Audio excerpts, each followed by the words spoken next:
Okay. Well, welcome everybody. It's a beautiful day here in southeastern Michigan. I hope it's nice where you are too. I am John Reed. I'm the chair of LMA Michigan, or LMAMI, which is far more fun to say. I'm also the founder of Rain BDM. Together with my LMAMI local steering committee colleagues, Rebecca Wenglinski, Andrea Olachek, and Emily Belvis, I'm so pleased to welcome you to our first educational program of 2023. One housekeeping matter before we begin, for those of you who are in Michigan, or maybe at the time, LMA-MI is hosting its first social of the year on May 18th. With a Detroit downtown art and architecture tour with at least one pub visit before, during, or after the tour. So more details soon, but if you live here, if you're going to be in town on that day, love to have you join us. More details to follow. Never have three letters struck fear and anxiety in the hearts of in-house legal marketers more than CRM. Where a firm's marketing department might think it stands for crucial to raising money, lawyers and other professional staff may say it can't really matter. The successful CRM, client relationship manager system, at any firm of any size depends on various factors, from vetting all the way to data stewardship and analysis. And thankfully, we have a tremendous resource in Chris Fritsch to guide us through this topic. As the founder and president of CLIENTSFirst Consulting, Chris works together with leading professional firms across the country to help them select and implement the right CRM and e-marketing solutions to support their marketing and business development efforts and maximize value and return on investment. A note that we're happy for you to submit any questions at any time during Chris's presentation via the chat feature, and we'll have an open Q&A at the end. So with that, thank you, Chris, for being here, and take it away. Thank you for that introduction. I love it. Love it. So, I'm Chris Fritsch. I am the president and founder of CLIENTSFirst, and we are CRM Success Consultants. I've been doing this for over 20 years. And our goal is to help firms successfully select and implement these systems in such a way that they actually get value and ROI. And we're going to be talking today mostly about that selection. And then, our real goal is to help people with success. So we'll have a lot of tips around that as well. Our team also, focuses a lot on data quality and strategy, people and process, system selection that is a big part of that. So today we're going to talk a little bit about how to find the right system for your firm. And, more important, I think for me, is to help share best practices and information and ideas on how to be successful with that system, because you don't always get a second chance.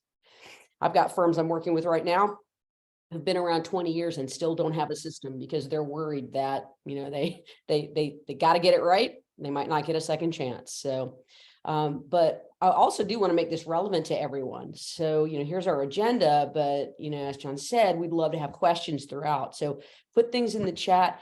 And in fact, why don't we do this? While we've got a couple seconds, why don't you all think for about 30 seconds about what you most want to get out of this today, what question you most want answered, and type that into the chat. And then throughout, we'll go through them.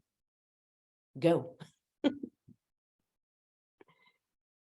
All right, while you all work on that, we'll talk about a little bit of background. So for, I don't know, ever, as long as I've been doing this, Gartner has been saying that 70+% of CRM implementations fail. What that means is really they fail to meet expectations.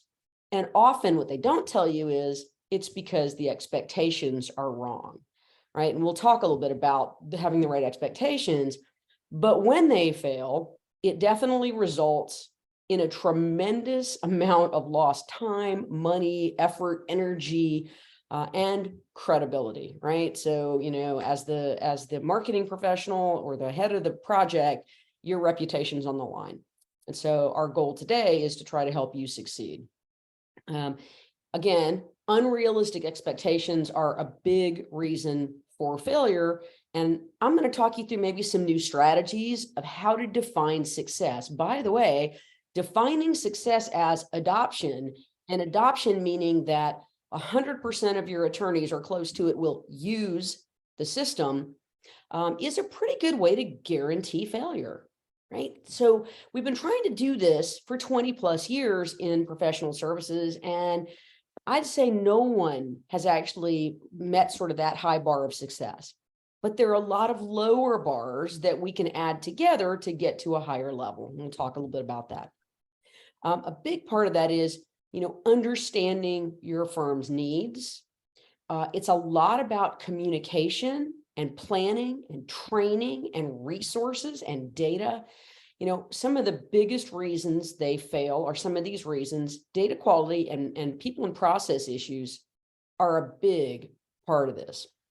So, a lot of the processes involved in CRM, there are a lot of complicated interfaces and, interconnectivity between systems and, issues with access and we all, in a law firm, time is money, literally, right? So we're asking the professionals not just to spend money on these systems, but their time.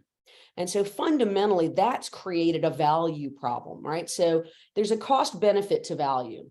And we've told them, hey, you're going to buy a CRM and you're going to get value.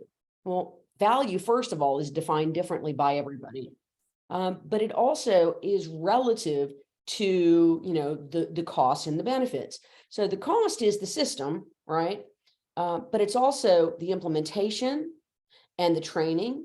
Oh, and nobody told us we needed a data steward. Oh, and then our time, right? So billable time, we're gonna go through contacts and we're gonna mark records private and we're gonna spend an hour, thousands of contacts, and then our assistants are gonna get involved keeping things updated. So suddenly the dollars are here, and what they got is what they figure they call a glorified Rolodex, which I will tell you, being able to do mailings and events is incredibly important and valuable, but they don't feel like they got the value requisite to the amount of money, time, and energy that they have spent.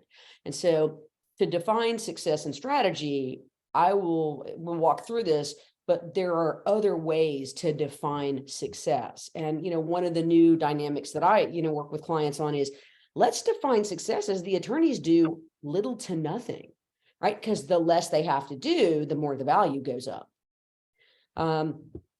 Also, we have a ton of process around data and data silos, duplicate data. They used to also say, these respected researchers, that 30% of your data degrades every year. Well, that was before COVID, right? Now we've got global nomads and the great resignation and hybrid work and, work from home. So we don't really have good data. What's that? I think somebody needs to mute if they haven't already. Okay, yes, I thought I heard a question.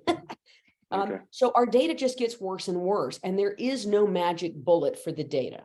So what you've got to be able to do is focus on it, and you've got to dedicate resources. But that doesn't mean you have to hire somebody. One of the things that we've seen grow every year is the amount of people that are outsourcing their data stewards, so that they don't have to do it in-house, they don't have to pay benefits, and more importantly, they don't have to supervise them, and they don't have to deal with what I call the revolving door, because data stewarding is a painful process.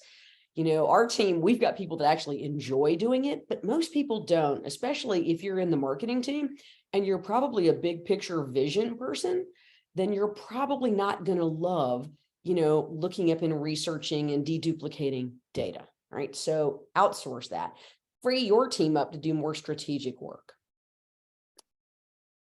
The good news, though, is success is possible. And our goal here today is to share information about that. It's a nice break to say, maybe we can take a question or two. I think I've got access to it. We've got some great questions in here. All right. So some folks wanted to know the best CRMs to integrate with Outlook, and we're going to talk about that. Let's see. Roy's got a question. If someone in a firm that has no CRM and are we in a post CRM era? And by that, could we be positioned for more streamlined yet less user? Yes, absolutely. Asking for a friend. Okay, Roy, this is for your friend. Yeah, so I'm a really big believer now in we've got a lot of automation and we've got new systems on the market that allow the attorneys to have minimal interaction. If we define success as less sort of adoption, instead of attorneys putting data in, let's have attorneys getting value out. And that's how we'll define success. And so a lot of these tools we're going to talk about, they're going to allow us to do more automated things to get the attorneys to let the lawyers be lawyers, right? Because that's what they want to do. So let's talk about selecting the right system, because there's a lot of things to think about here, right? I always say the beauty of CRM is it can do 1,000 things. The problem with CRM is it should probably do 3, right? But what are the 3, right? So, obviously the glorified Rolodex is contact management, list management, event management, and even sort of who knows who in relationship intelligence on a couple different levels. So the older CRM methodology was, if I sync my Outlook contacts, that's how the systems get it. That's how the contacts get into the system. And by doing so, it creates a who knows who relationship that I know that person. The only problem is you go to the attorney and they're like, I have no idea who that person is, right? They've got contacts. They consistently put stuff in Outlook and they never update it. And it's been in there for a long time and they don't even remember some of these people. Sometimes they do, but you also don't know, if 100 people share a contact at a big client, you don't know who knows them best. And so some of these tools now allow you to know not just who knows who, but how well. And that's a tool called an ERM system. And so it's rare that we work together with a firm in helping to evaluate a system that we don't say, you need ERM. It takes a lot of the onus off the attorneys. They do less work. And it brings in the data from the signature block of an email to create a contact. Well, if you got a signature block in an email yesterday, it's almost 100% accurate, right? And it doesn't take a whole lot of data storing, which is great. So a lot of other things CRM can do. Some of these are a little focused on business development, like activity tracking. People will all agree, hey, we want to know who's doing what with who, right? Who's taking people to lunch, to dinner, at a conference, meetings. The challenge is nobody puts that data in. So while pretty much every CRM has activity tracking, the value gets limited because the attorneys are not willing to spend the time to add the data. So when you open it, you will see things like, if the marketing team is doing invitations and communications, you're going to see those. If they're doing RFPs, often instead of maintaining that in a spreadsheet, I recommend do that in a CRM. So at least you'll have that information in there. But the other things, referral tracking and lead tracking and pipeline, we're just not quite there yet. We're more there than we were a year ago or 5 years ago. But I'm working with, just not even a huge accounting firm. And they're like, oh, we own 2 subsidiary companies. We have 5 pipelines. They all roll up. We sit and we meet about it every week, and that's how we predict revenue. We're certainly not in the revenue prediction era yet in law firms. I think we'll get there. But we do see firms more focused on wanting these tools, wanting to be able to track ROI on events, ROI on sponsorships, and expenses, and being able to do dashboards. We're seeing a lot more of that, right? So it can do 1,000 things. It should probably do 3. But remember, those 3 will be different for different groups and different individuals, right? So the most important thing before you start looking for a system is, do you know those 3 things for your firm, right? So you have to do a needs assessment. When we help a firm find a CRM, the first thing we do is a needs assessment, right? We sit down with key stakeholders throughout the firm, from marketing and BD and IT, but attorney stakeholders. And we don't talk about bells and whistles and features and functions with the attorneys. We talk about, strategy and how they manage their contacts and how they manage their BD efforts, and we answer questions. And so that's what you do when you assess your needs, is you need everybody to be assessed, because one group of attorneys might have a completely different need than another group of attorneys. And so if we no longer define adoption as everybody using the system the same way. Like I had a firm that asked me, okay, if we sign in January and we're rolled out, by June, when are we done? I'm like, well, you're not going to like that answer. You're never done, right? Because CRM is not a project. It's not an initiative. It's not something that you finish. It's a fundamental change and an improvement in how you manage your most important asset, your relationships and your contacts, how you develop business. So it's never done. But the good news is that means you've got forever to get better at it. So when you do a CRM rollout, don't try to roll out everybody in 6 months. You may not try to roll out everybody at all. These are new ways to think about CRM success, right? But get everybody involved, get the assistants involved if they're going to be a part of it. If you're going to do a time and billing integration, we always talk to the accounting and finance teams. If you're going to have trainers, you're going to have them involved because we want everybody on the same page. All right. So then the next step is to take that, what we learned, agree on it, right? So we put together, when we do an assessment, you put together goals, not just features and functions, not just vendors, but goals and potential challenges, right? So those challenges that we want to put an orange cone in front of to make sure that we don't fall into the potholes. Things like, our attorneys don't want to share, or, is this ERM thing reading our emails, or what about GDPR? We've got to address all that stuff, right? But once we've got all that together, we're going to take that, and what we do is we put it into what we call a demo roadmap. Now, if you're a big firm, you can do an RFP, and an RFP is a big, complicated process where you're going to get back really big responses, right? And so it's a big process. It takes a lot of time and a lot of energy. For most firms, I'd say a vendor demo roadmap is even better. So it basically takes what you gather during the assessment and puts it into a document that you can present to the providers and say, okay, leave the dogs and ponies in the barn, please. Yes, they're cute. They're adorable. And the bells and whistles, we're going to pass, but we'd like to see these 5 things or these 10 things, whatever it might be. These 3 or 4 things we don't care about. So please don't focus on. It's so funny. Years ago, I sat in a demo and the provider came in and we did this. I mean, it's really a helpful document. It's like, okay, here's what we care about and here's what we don't. And so they sat down and they said, okay, so we got your document here and thank you so much for that. And we've looked through sort of the things that you care about. And there are all these other things too that, you're not really that interested in, but we think they're really important. And so we're going to start with those. I mean, I can't make this up.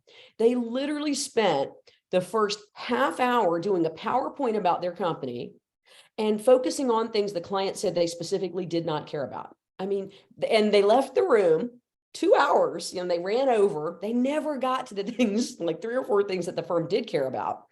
They walked out of the room and everybody's just like, looked at me like, did that just happen? Yes, it did. So, these are important documents, right? And then you also find out if your vendor even listens, and that can be an important criteria as well. All right. So other criteria for evaluating the provider. Do they have experience? And for many firms, do they have experience with us in our industry? We use HubSpot, like HubSpot a lot, have tried to have some firms put on HubSpot. They don't understand our industry, right? And so their pricing model, people think HubSpot's cheap because they have this really sort of interesting offer to get people in, which is cheap. But when you actually get to the point where you want to do things with it, it's not cheap. And it doesn't have a lot of the tools that we need. And their pricing model is the base package is cheap, but it doesn't do really what you need. The second package is literally 2,000% more expensive and it has all these features. Well, we don't really in legal care about a lot of these features. And when I tell HubSpot this, they said, well, can't you teach the law firms that they need to change what they're doing and do things the way that we do them?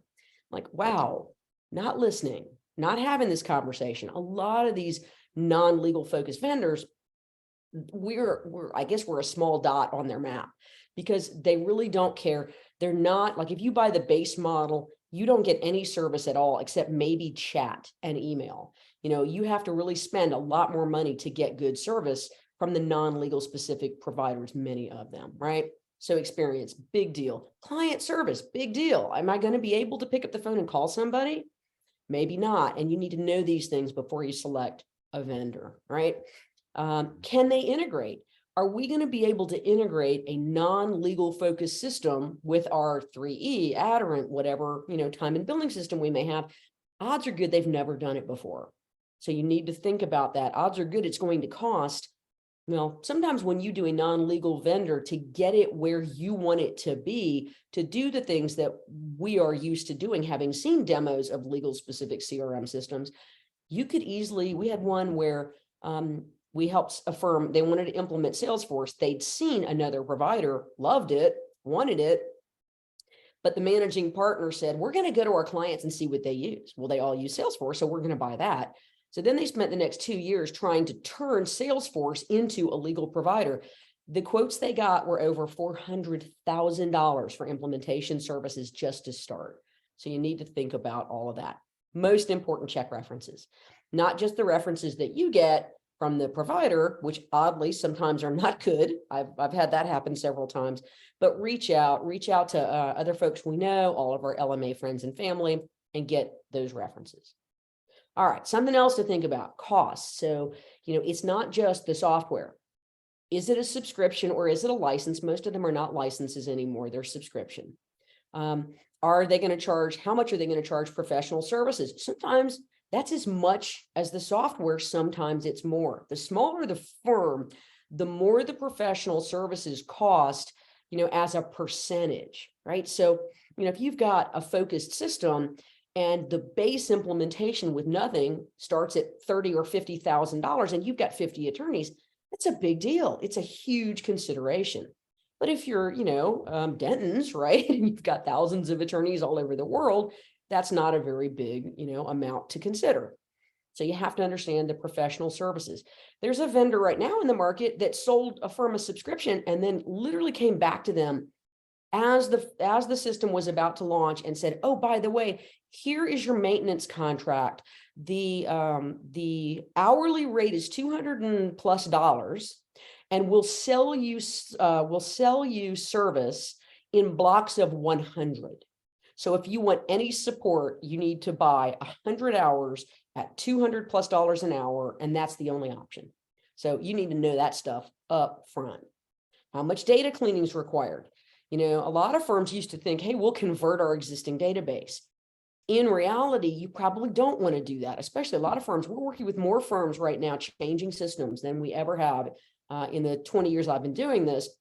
And we're advising a lot of them. We do this thing called data migration preparation to really evaluate, do you want to spend the time, money, and effort to bring all that data over? And 90% of the time, the answer is no. So let's put together a strategy about how to do that, right? And then consider long-term training and ongoing training, data quality, ongoing data quality, maintenance, upgrades. The most important thing is, remember, everything's negotiable, right? So when you're negotiating and you found the right provider, you think you're ready, how can we negotiate? Well, there are a lot of new providers in the market, and there's a lot of options for negotiation, right? So length of contract. We talked to a provider last week where they're like, oh, it's a 3-year, 36-month commitment. Oh, well, I'm not sure this particular firm has been trying for a long time to get a CRM, and they're having trouble just getting buy-in. We're like, well, we can't commit to that. Oh, well, I guess we could do 12. Right? Oh, well, what about a proof of concept, or they call it a proof of value? Well, I guess we'd be open to that, right? So that's 3 months with the ability, to after those 3 months say yay or nay, but you're going to have to pay for that, and you should have to pay for that. So just know, before you say, I want to do a proof of concept or value, you're going to have to pay a full implementation cost, and that money is sunk, right? And if you don't move on, you have to think about that. Could you do a case study, be a beta or a pilot for a reduced rate, right? And then also be sure to ask, what's the annual, I had a provider call it lift, right? So annual increases year over year. Is it 5%, 8%? We were talking to a provider that said our annual lift is 8%, which we think is great because annual inflation is at 9%. I don't think that resonated, but that's just me. All right. let's look at some questions. All right. How to get the partners. We're going to talk in a minute about how to get them to adopt the system. We're going to talk about next, we're going to talk about comparing systems. All right, I think we're going to cover some of these. So let me jump right in because this is our next section. All right. So who are the providers and what are the options? So we've got some of the systems that have been around a long time. They're established in legal. A lot of them either were or still are hosted on a server box in the firm. Now you have to consider this. So we did a selection process at a big firm, and we met with all of the groups, and they finally had decided at this point, they had interaction at that point, and they were going to keep it. And at the last minute, the IT team got involved. They hadn't been involved in the initial discussion. And they said, let's be clear, we are going cloud only. And if we left the office tomorrow, those boxes would stay in that room. We're not doing anything except cloud. So you need to understand, maybe it's a hybrid cloud, but most people now are going to the cloud because there's more hardware requirements in a hosted solution. There's more IT requirements. There's more requirements even for the providers, right? So they're maintaining three-year-old versions of the software because people haven't had time to upgrade. It's not easy to support that, right? It's not good for anybody. So most folks have gone to cloud-based. Some of the older systems too used a one or two-way Outlook sync process to capture contacts. So, we used to think that was a great methodology because in a law firm, we're different than a corporation where, you join the corporation or the company or the nonprofit or the whatever it is, and they hand you the keys to the CRM and you log in and there are your contacts. Well, no, in a law firm, professional services of any sort, the contacts come in with the professionals. So you figure you got to have a way to get them there in Outlook. Fundamentally, there were some challenges with this. Outlook data is notoriously bad and requires a lot of data stewarding, not just because people put things in, they never take things out, they never update things. They've got a lot of dead people in there, a lot of retired people. And crazy now, people don't use Outlook for contacts like they used to. So it's made it a lot more difficult. Plus people know the same people, so there's lots of duplicates. So a lot of organizations now have moved to more of an ERM model, a cloud-based model that has more of a focus on automation, bringing data in from the signature blocks using ERM, making sure those are cloud-based, and really adding a focus on mobile, on tablets, whatever mobile device the professionals might be using, and bringing in a lot of advanced BD tools, right? A lot of dashboards. Dashboards are the new black. Everybody wants a dashboard. It's funny though, because I'll say, okay, well, talk me through what dashboards you want. And the answer is usually, well, what do you got? Right?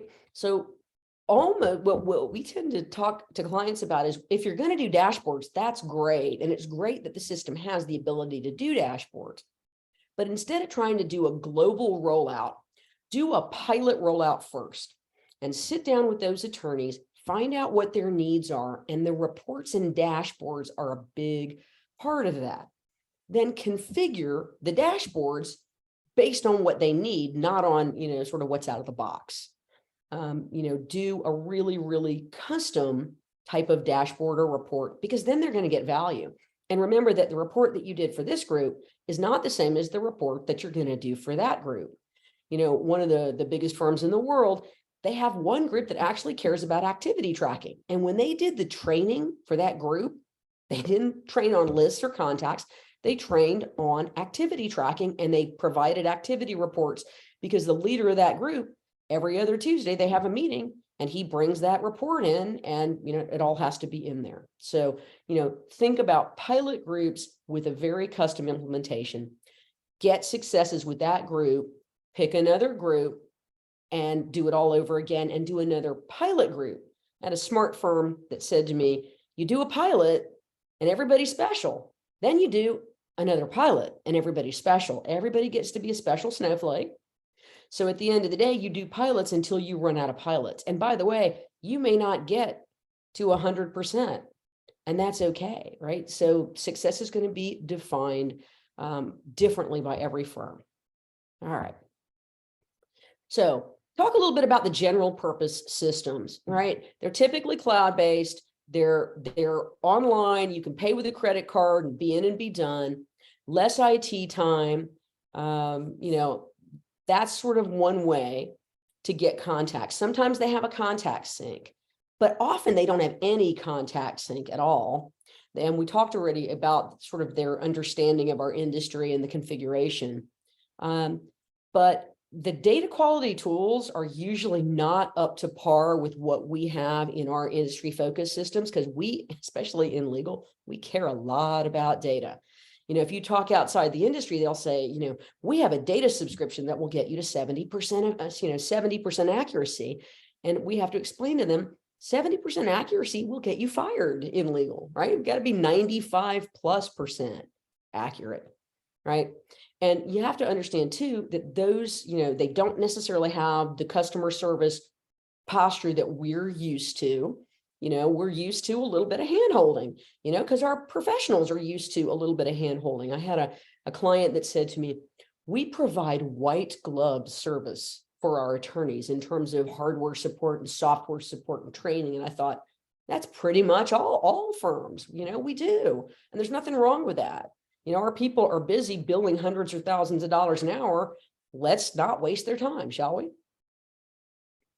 All right. So here are some of the players' names you've seen before, and we'll take questions about any of these. Some of the newer ones that are just recently on the market. Important to note, you've got Salesforce and Dynamics that are more general purpose firms or for purpose CRM systems. They have they're really robust, and so they tend to be more on the expensive side. But they will sell their base platform to what they call vertical resellers, right? And so those are the folks that take the base level platform at a very inexpensive cost, and they build purpose-built things just for our industry on those. And they can charge significantly less money to the law firms for doing so. So definitely want to take a look at some of those. And there's actually, some new ones, Peppermint is one that is built on the Dynamics platform. Upper Sigma is built on the Salesforce platform. You got Nexel, which is an ERM focused system that brings in data from outside sources. Intap has a purpose-built system for legal. And the new one that's coming out soon is going to be our system. It's going to be called Tree. Don't want to spend too much time on that, but you can always ask me after if you're interested. But some of these systems are really focused on automation, business development, and basically letting the lawyers be lawyers. And so we can take questions about specific providers later or offline. And so what about out-of-the-box solutions? I'm a big believer in customize, configure, enhance, and integrate, right? You need to take these systems, out of the box is like one fits one, right? They're not going to be exactly what you need. We had a lot of firms looking at, HubSpot and Salesforce, and they have these really specific needs and expectations, and they're just not designed to do that. They're great products. They do a million things, but they're not necessarily designed to meet our needs. So you need to understand the system that you're looking at, and can it even be configured to do what you want it to do? When we worked with the firm that bought Salesforce, the answer was, hey, we want it to do these things. It's not going to do that. Oh, we want to integrate it with, one of our legal specific e-marketing systems. And they say it works. It doesn't. It doesn't work the way we're used to having it work. You can't do certain things that you wanted to be able to do. Yeah, you can get a list out and you can get a list in, but being able to sort of, track meal preferences and things like that we're used to being able to do, that couldn't even be built. It wasn't even an option, even for $500,000. So you need to understand and do your homework up front and decide about integrations. So we're doing some implementations, and, firms will say, oh, we want to integrate everything. Well, it sounds like a great idea, and I understand it. We got data in silos. We can't do reports because everything is separate.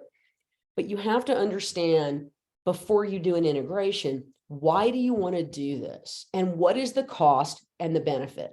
Everything's cost benefit. So, if you do a base implementation, let's say in legal, a legal specific system, could be $30,000 to $50,000 for the implementation. If you add the time and billing integration, you could be talking 10, 15, 25, 50,000 extra dollars. Maybe you still want to do it, but maybe not in phase one, maybe not in year one. Maybe you get the budget and you do that next year. We'll often advise clients, start basic. Let's get it. Let's get basic list and event management and contact management, and let's nail that. Let's do it right. Let's have people think, hey, we did a good job here. Then we'll go on to phase two and know that could take a year. It could take 6 months to really get that done. But e-marketing integration all day long, do it. A lot of times it doesn't cost anything, and it's usually worth the cost, because otherwise you end up with two completely different siloed databases that don't talk to each other. You can't manage subscriptions or opt-outs and global compliance with privacy regulations. That's a big deal. HR. Well, do you want to integrate with HR or maybe just Active Directory? And that sounds great. Active Directory is where we often manage our people, but in our experience, Active Directory is sometimes a mess too. And if you're going to use that to manage your users and that's a mess, you might have to stop and sort of rethink how you're going to do that. So a lot of different things to consider around that. And some more integration considerations in a minute, but let's take this as a little break to see if we can answer some more questions. All right, so which systems are most often used by mid to large firms? Questions to ask vendors. I've got a reference checking document of questions to ask the providers, and I will share that with anybody who wants it, and we'll do it after, because there's a lot of great questions to ask, but it's got 20, 30 questions.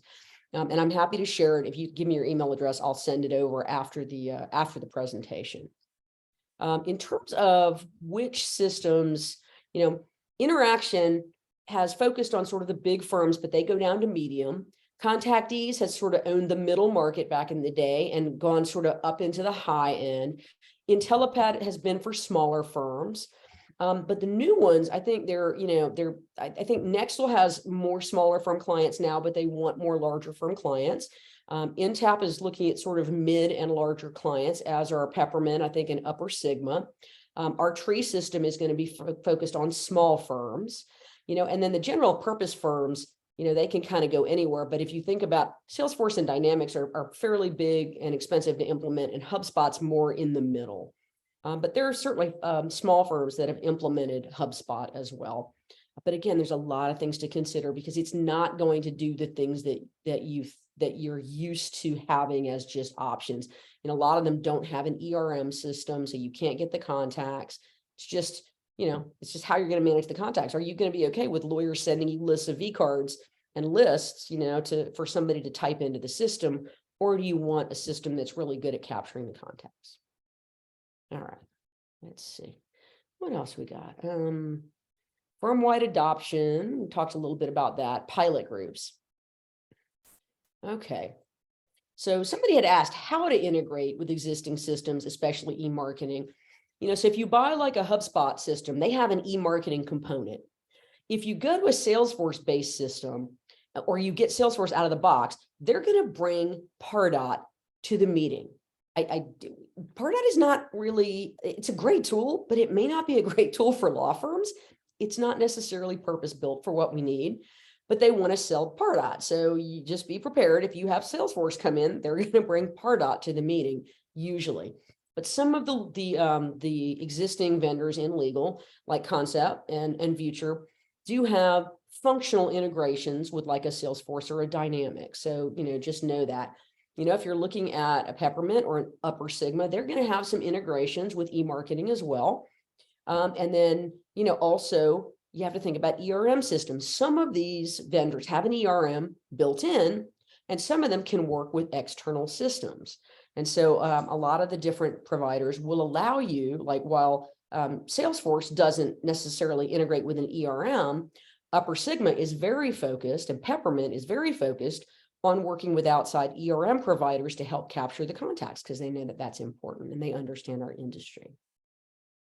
Okay, Is it ideal to have a dedicated resource for the CRM, or is it possible to integrate a CRM and still be successful if it's a shared responsibility? All right, that one tends to depend on the size of the firm. So at a bare minimum, you need data stewarding, and that is more of a sort of a commoditized basic level function that you can easily outsource to free your people up for more strategic pursuits. You can also outsource some of the e-marketing and some of the management. The bigger the firm is, though, there is a very large firm. They have 30 people in their CRM department. They have 12 data stewards. And I'm not suggesting you need 12 data stewards, but they really care. They understand. Their comment was, we have quantified that a relationship for our firm is worth $2.5 million. And if we need 13 data stewards, we'll have 13 data stewards, right? But you don't need 13 data stewards. You might only need a third of a data steward. And if that's the case, outsource it. Or sometimes you can find somebody internally that can do that work. But remember, that's a task that is incredibly, it requires a level of meticulousness and focus. And, big picture strategic people are not going to love doing that kind of work, and they're not going to be good at it. So if you are going to try to do it in-house, find somebody with real attention and focus on details, and then train the heck out of them. They've got to do research. They've got to be able to do that. And then some elements of the CRM are definitely a shared responsibility, right? So you may have, when you get to about 200 plus, you probably need a CRM manager, especially the more offices you have, because if you're going to have professionals and secretaries or assistants in the system, they're going to need training and ongoing training and retraining. You're going to need someone to manage mobile, to manage the meetings with the providers. And especially during the rollout, it can be really helpful to have a dedicated CRM manager. Some firms, split that responsibility. And for some firms, the CRM manager does a little of the data stewarding as well. Hard to find that person. That's a bit of a unicorn, because if you find somebody, you want somebody to do training who's got a level of gravitas and can sit in a partner meeting and understand business requirements and talk, intelligently about how the technology can help. That's not always the person that you want heads down in the data, merging duplicates. They're not going to enjoy doing it. They're completely different skill sets. So, different ways, put a strategy in place based on the size of the firm. All right. Let's see. Wow, we got some good comments. If you get a minute, read the comments. These are fun. All right. This has been my experience with many demos: disregard of customer needs and more focus on bells and whistles and distractions you don't really need. Yeah, I agree. That's why you need the roadmap, and not just the roadmap, but when folks stray from the roadmap, you have to really sort of kind of nudge them back on. These are the things that we care about. And a lot of times we do checklists, because you will find, you need attorneys in the demos, but first of all, they have to be able to participate on all the demos. If you're doing 3 demos and they can only do 2, that's not the attorney you want, because they can't make an accurate comparison. The next thing you need, we always do checklists. So take the assessment requirements from the roadmap and put those into checklists, because the attorneys will come back and you'll have a debrief after the last, 4 demos, right? The last one you debrief, and they're like, oh, I really liked how this system did this feature. And I'll come back and go, well, actually, that was the other system, because they do sort of run together, right? There's a lot of similarities. And so it's really important to, have a checklist, rate things 1 to 5, list what the need was, and did they address it? And at the end, during the demo, if they didn't address 3 of your needs, say, you missed some stuff. And so, we have firms that do 2, 3 demos. Oftentimes you'll want just an overview demo. One of the best ways to do demos is the attorneys participate for the first 30 minutes of a 1-hour demo. And then if they want to stay, they can, but they're free to leave. And you tell the providers, hey, for the first 30 minutes, focus on the attorney-facing aspects of the system. And then after that, we'll do more of the back office stuff. And if they want to stay, often they do stay because they're curious, and that's great too. All right. Chris, let me ask you a question that kind of encapsulates some that we see in the chat, and that is, what's the threshold?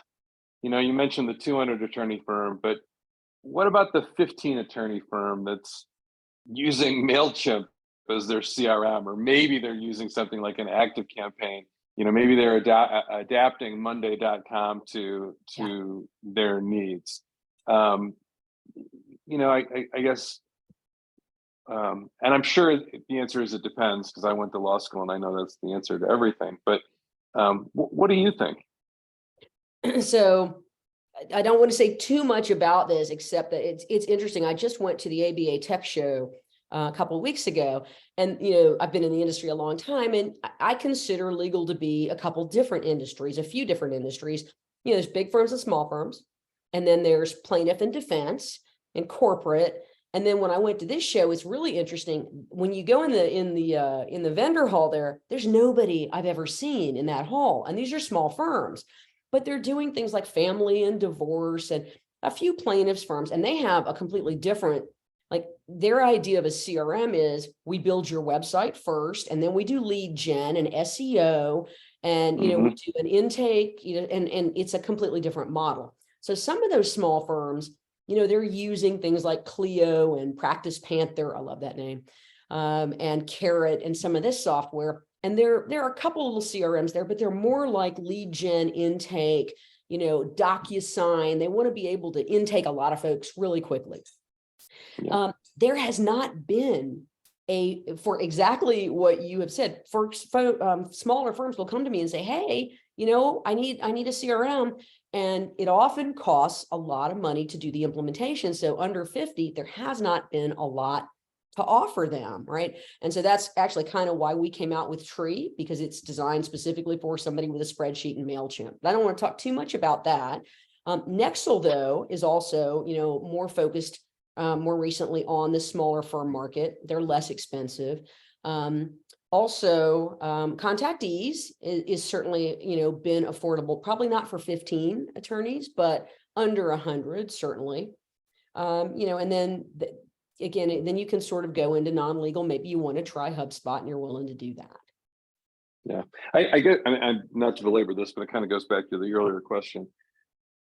Can you get away with, this goes back into my past, pro law, or as you say, smokeball, or some of the practice management applications that have a air quotes CRM component to it? I mean, again, the answer is probably it depends, but is that a viable option? It's not even it depends. It's not even it depends. I've talked to too many firms. First of all, a lot of people are getting off pro law. It's been around a very long time. And so we have a lot of firms that are now saying, hey, we need to get to something different. And there's a whole lot of transition in that end of the industry as well. They're going to, sort of the Clio and Practice Panther and more cloud-based. We're seeing some of that upmarket too. People are really focused on cloud-based and BD-focused tools with a lot of automation. But pretty uniformly, most people who, and if I'm wrong, please let me know. If you've got pro law and you love the CRM and you are adapting it, I would love to talk with you and do a case study. But I've had a lot of firms that say it's designed for case management and back office, and sort of the CRM's an afterthought. And there's a lot of software like that. For some reason, CRM always tends to be the afterthought. I don't know if anybody's ever heard of, ever used NetSuite. It's an amazing financial tool. But we worked with a client and the CRM, it just like basic things just weren't there. And again, this was a few years ago, maybe they're there now, but most firms are not using NetSuite. But it's a beautiful financial tool. It just wasn't sort of designed for, doing the CRM. So, and it is interesting in legal, we have a lot of silos, and all the products are designed by individual companies. So we spend a lot of time trying to get them to talk to each other. Yeah. All right, integrations. Let's talk a little bit about that. So we talked a little bit about, some of the integration for things that you can think about. A lot of firms also are thinking about using SharePoint portals or intranets. So maybe we don't get the attorneys to use the system. Like the accounting firm that I'm working with, they were thinking, hey, we're going to make sure that our CRM, we outgrow our last CRM, and this one is going to be the focus of everything. It's going to be They call it the heartbeat of the firm and the single source of truth, and you're going to have to use it to do absolutely everything you do. And I understand that thought. We've always had that thought. How do we get them all to use it? And so we talked about that's one option. And the other option is maybe we don't get them to use the system and log in like that. Maybe we put the information into a portal. So if assuming that you have a portal, an intranet that people do use, there are definitely firms that have huge technology budgets and departments, and they have tried to get the CRM data, the time and billing data, the HR data, everything into a single central point that people will actually use, and that's certainly another integration point and a valid way to do it. It's definitely something to consider. But you also have to consider the costs of things like an integration. So you don't just have, you have subscriptions and ongoing, you have maintenance and ongoing, training, staffing. There's just a lot of things, and I've seen firms where, they do this really specific integration, very custom stuff, and the system gets, does an update on the back end and it breaks the integration. And then you have to go fix it. So you have to think about all these things. Other things to think about, I wanted to make sure that I gave you some of the best tips for going forward, right? So one of the things is make sure that you've got a strategy going into this and that you've put a plan in place. When we do an assessment, we talk about planning. Planning covers a lot: data quality, communication, training, integration, and adoption and rollout. You've got to cover all those things in planning, depending on, whether or not you want to roll out. And you have to focus on a lot of different things. Again, the pilot groups are key: understanding their needs, adopting the system for their needs. And I'm also a big believer in metrics for success. We think success can and should be measured. And so, some of these things are like proxies during the initial implementation. You're not getting a lot of success because you're not done. But there are metrics for success. How much data have we cleaned? How many licenses have been deployed? How many people have been trained? How many lists have been built? How many industries have been added? Those are really important metrics, so you can give leadership updates. Like one of the things we do is a communication plan, and I've got like 50 documents that I share with the firm, that talk about, FAQs and surveys and things like that. And one of the big ones is, here are some metrics to consider and proxies for success. So you can show that you are successful, even though, the attorneys may feel like, hey, we're only at the Rolodex stage. Look at the value we're getting for that, because they don't necessarily think about it because it's not, it's not in their everyday. And here are a few final success tips, right? Be patient with yourself, with the process. There are going to be hiccups. There are going to be roadblocks. Don't try to do everything all at once. Small successes, communicate successes, and repeat. Involve your end users early in the assessment phase. Make them feel like they're part of this rather than it's being sort of thrust upon them. Get them invested and involved. Focus on some of these best practices and don't reinvent the wheel and don't do it alone.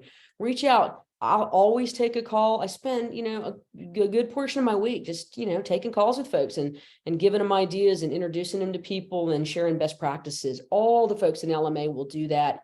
Ask your friends here for help. It's rare that, you're in a firm where somebody's done 2 or 3 rollouts. Reach out to people who have done it. And reach out for resources. So on our website, CLIENTSFirst Consulting /resources, we've got white papers, best practices. This presentation will be there. All sorts of checklists. Get the resources, lots of free stuff. We've also got a CRM Success at crmsuccess.net. I've got a blog and an e-newsletter where I send out tips every single week. So always happy to do that. The providers will also, they're always happy to help as well. And again, our wonderful LMA resources. And I always joke that the real key to CRM success is food, right? If we get people back in the office, I think it will be again. But there's a lot of different things to think about. There's a lot of strategies. Going to go into some more Q&A now and to go into some of because there's some really good questions here, but I also wanted to put my info up. If you want to connect with me, this is a fun thing. These QR codes, you can get them off of LinkedIn if you haven't seen them before. If you pick up your camera and scan that code, you can immediately connect with me on LinkedIn. But I like it so you can show this to your attorneys and show them how to put that in their presentations, and they will absolutely love that, right? All right, so let's see. We've got a lot of people wanting stuff. Where are the questions? All right. What is the best way to get accurate feedback from references? We feel like the providers sometimes cherry pick who they offer as references.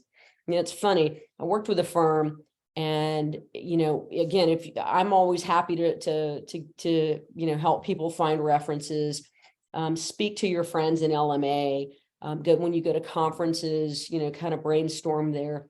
You'd be surprised though. Sometimes the references are not always great. I had, this was years ago, but I had a provider reference call me, and they're like, I don't understand why they're putting us down as a reference. Can you tell them to stop doing that? And it wasn't that they had anything bad to say. It was that they hadn't really rolled out. They didn't have anything good to say. They didn't really have anything to say. And so that can happen. I provided a reference to a firm about 2 years ago, and I know they didn't check it because the reference told me exactly what they would say. And so, I said, I have a feeling that they're going to get about a year down the road, and they may have to reevaluate their selection decision because I don't think they did check the reference. So again, my reference checking question document, I'm always happy to share. It's got a lot of really, really detailed questions, that really get kind of under the covers, the important stuff that you want to know and that you need to know to make a good decision. So I'm happy to stay here too and take additional questions. Also want to let you know we're getting a little close to time, and I do like to be respectful of time. But I wanted to say thank you so much for all of the folks that showed up today. Really appreciate the opportunity to be here and all your great info and questions. And feel free to call anytime. I'll be at LMA National, so I hope all of you are going. Please hunt us down there. We're doing a big Cabana Con by the pool on Sunday. Feel free to join us there and ask us CRM questions. Well, we'll stick around for questions, but I will say, I think you've redefined CRM again to Chris rocks Michigan, at least for webinar presentations. All right, that was terrible. I apologize to the entire group for that one. So feel free to unmute if you want to ask a question directly as well. We don't have to do it through chat.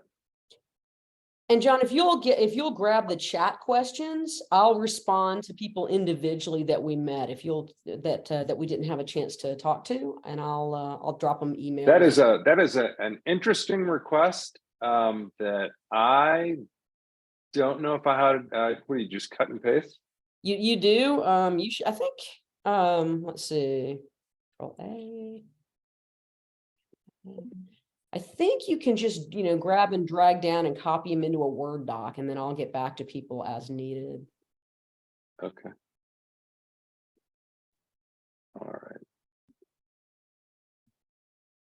Yeah, it seems like the chat got smaller. In any event. And by the way, anybody, feel free to unmute if you want to ask a question. I'm happy to. I of course have time after this. I didn't schedule anything after this because I'm always happy to answer questions. Victoria Noonan is the hero by telling us that we get the chat export when the Zoom ends. Learn something new every minute in LMA. Well, all right. With that, I think we'll let people go. Thank you again, Chris. Wonderful, great information. Never a dull moment, and appreciate your time today. Happy to help. Y'all have a great day. Take care. Bye.